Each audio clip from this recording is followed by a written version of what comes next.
या भारत देशात पहिलं नागरिक सुखा समाधानानं राहत होत, पण या भारत देशामध्ये हे ब्रिटिश सरकार व्यापारी म्हणून टिपी टिपी टिपी टिपी टिपी टिपी प्रस्थापित झालं आणि भारतात येऊन या इंग्रजांनी भारतातला कच्चा माल एकत्रित केला आणि एकत्रित केलेला कच्चा माल इंग्लंडमध्ये नेला आणि इंग्रजांनी आपल्या देशात नेऊन या कच्च्या मालाचं रूपांतर पक्क्या मालात. मोठा इतिहास. आता ह्यो पक्का झालेला माल इकायचा कुठं? या भारतात.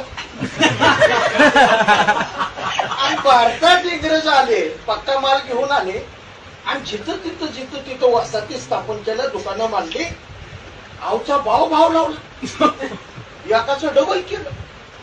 आणि ज्या भारतीय नागरिकांनी त्यांच्या दुकानाला वसाहतीला विरोध केला त्याला उचलला, जेलमध्ये टाकला.